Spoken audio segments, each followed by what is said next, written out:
Yeah, well, first, my reaction for Travis tying the record. Congratulations, Travis Kelce. You're in good company. I can definitely say that, and it's pretty much pretty exciting to see what's taking place as a phenomenon. What the Chiefs are being right now is going to be pretty awesome when he gets a chance to go across that threshold and get the 84th touchdown. 83 touchdowns are a lot. Did part of you think that maybe nobody would get there? And he's got them receiving, he's got rushing, he's got I think a passing touchdown in there. Did you think it would be broken? Well, here's the deal. So I've been on the receiving end, very similar to Travis. I had a chance years ago to come upon some other records with Marshall Falk and Emmett Smith and having the touchdown record for running back. So I'm very familiar with this space and this time. So records are meant to be broken. But the sweet part about it all, that my takeaway is like, I'm thinking if I was to tell my grandkids about this, right, one day about this record that I held for, 18 to 20 years, right? What would be the sweet spot about it? And as far as my story goes, it was the length of time that it took me to do it. I got those 83 touchdowns in 65 games. So, there's a difference between one of those small facts between Kelce and our decision on making this record known. It only took me 65 games. So, it was at some point it was going to be broken.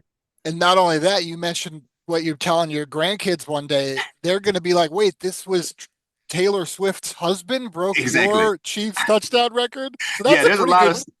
there's a lot of storylines on this one as well, So like I said, I'm in good company. He's definitely in great company as well. It's pretty exciting what the Swifties have done, that phenomenon that's taken over. Even my daughters, my grandkids, they definitely are more involved with the Chiefs and football, despite the fact that I wore the jersey number 31, right? So there's definitely lots of young ladies, young girls that are now definitely involved with football. What does this say about Travis's career? And he's not done. I mean, maybe it's the last hurrah, but I'm sure he has another Super Bowl in his mind as well.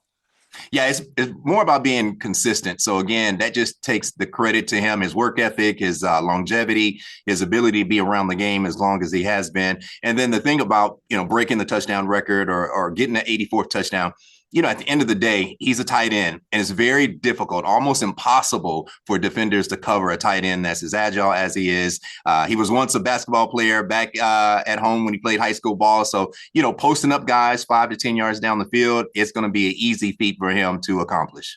How about the team? They started off slow, and then lo and behold, they've won three straight. Huge game coming up against Buffalo. It seems like Coach Reed has them exactly where they should be right now. Yeah, the team's warmed up now. They have that opportunity to come off of a big win as well against the Commanders.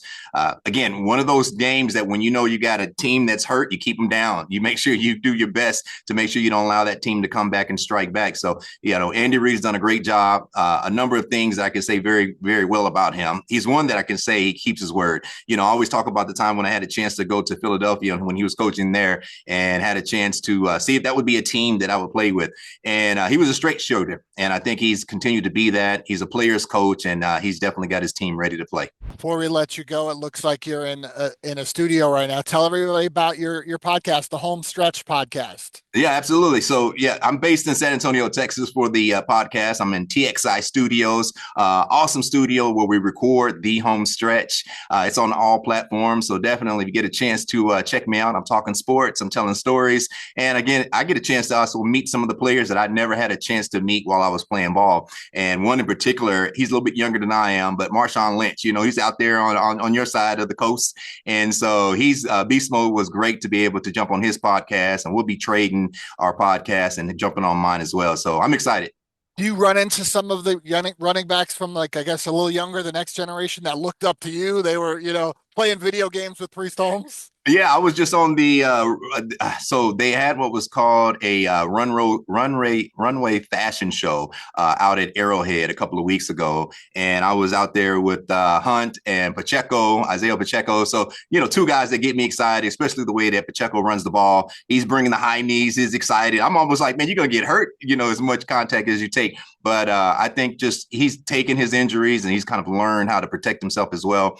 But those two young guys were exciting to talk to as well. And like I said, I had a chance to interview Clinton Portis, and he's now coaching, believe it or not, he's coaching running backs now in college. And so I get a chance to do so much fun work, and tell a lot of good stories and stuff like that. And then, like you said, the young guys, I get a chance to see. Here's the funny thing. When I was at the runway show, we had a few of the younger players that were coming off of the runway. I'm going on, right? They had a 7 o'clock and they had an 8 o'clock, or 6 o'clock and a 7 o'clock run, right? Run of show. And so one of the running backs, two in particular, one of the guys came up to me and they were like, "What's up, Unc?" And I'm like, "Wait a minute, am I the Unc now?" And then there was another player that came up to me. He was just like, "Hey, what's up, OG?" He goes to pound me the fist, right? He's like, "What's up, OG?" And I'm looking around. And I'm like, "Wait a minute, like these guys could be my sons. They're in their mid-20s." And so when they called me Unc, they called me OG. It took me back for a second to say, "Wait a minute, I guess I am that guy these days." But it was great being around those guys, and then pretty much also I'll actually be out at SEMA, the trade show that's going to be happening out in Vegas, next week. So it's going to be pretty awesome to be a part of that. And I'll be there shooting my podcast as well in Las Vegas.